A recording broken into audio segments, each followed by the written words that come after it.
okusaba Olupapula New Vision nga luweze emyaka 3 nga luweereza eggwanga kutandisa n'okusimba ennyiriri ku ssaabi n'ekitundu ez'okumakya nga kukulembeddwa omulabizi w'Ekigeze yawummula Bishop Edward Muhima nga yambibwako Reverend Abraham Kisaakyo ow'Ennamirembe wakati mu kkola by'ennyimba. We therefore humbly ask you, gracious Lord, to let us eat the flesh of your dear Son Jesus Christ.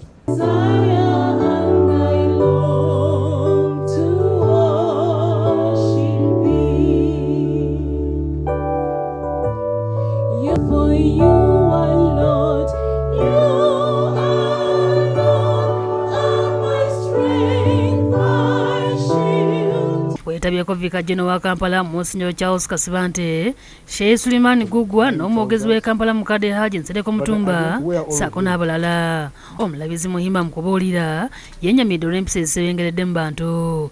Avumiridde empapula ezikozesa ebifaananyi ebyesitaza n'ategeeza nti bino biviirako empisa okwonooneka.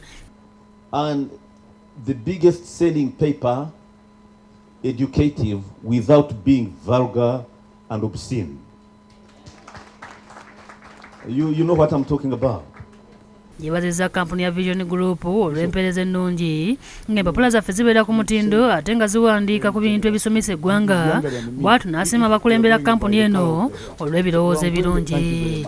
We have every reason to celebrate the existence of this paper and to express our gratitude to God. God has brought this paper from what it was, an infant, to a huge, big paper now. Yeshe Igugwa ne Haji Nsereko Mutumba basimye Vision Group olw'okubagatta ng'Abasiraamu ssaako okuleeta amawulire agataliiko nfuufu gebategeeza nti gazimba omuntu mu buli ngeri. Ate omukuŋŋaanya w'oku ntikko owa kampuni ya Vision Group Barbara Kaija yeebazizza abakozi bonna abakoze obutaweera wamu ne gavumenti olw'obutatuyingirira nnyo nga tukola emirimu gyaffe. But the fact that we've woken up every morning and still been able to come to work with nobody chasing us, we are so grateful. We are grateful first to God, but we are also grateful to government for the freedom of speech. Agambye nti okusomoozebwa kubadde kw'amaanyi wabula ntusobodde okumalako, bw'atyo n'asuubiza okwongera amaanyi mu mirimu kisobozese kampuni okugenda mu maaso. I would like to thank our executive committee.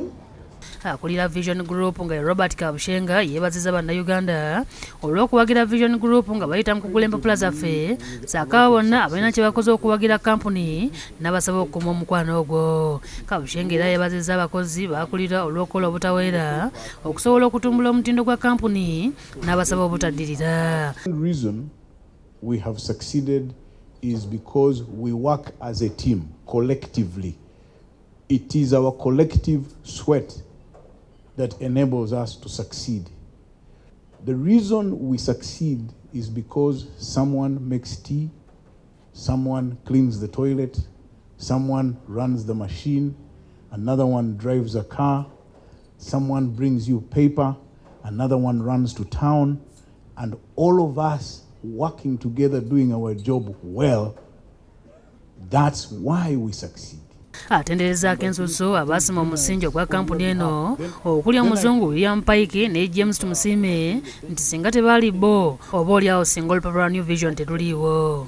Barbara, I suggest that we get a profile of William and James and put it in a frame and put it in the newsroom, because as time moves on, people forget and they may start thinking that I am the one who started New Vision. I am not the one who started New Vision. When New Vision started, I was a 17-year-old boy in senior 6 in Busoga.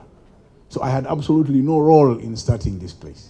Asuubiza okuddiza abawagizi baffe ng'ayita mu kusaawo sikaala eri abaana abasoma era ng'omuwanguzi alina okwekwata akatabo kaffe aka New Vision akagenda okufuluma ku bbalaza. Mu ngeri y'emu asabye abantu okujja mu musomo gwa yiiya ssente ogenda okubeerawo olunaku olw'enkya ku Freedom City Namasuba bongere okuyiga ebintu eby'enjawulo ebinaabagaggawaza. Oluvannyuma abakozi ne Bishop basazeko ekijaguzo. Herbert Kavuma yakusakidde eggulu eno ku lwa Bukedde TV. Let me walk with thee.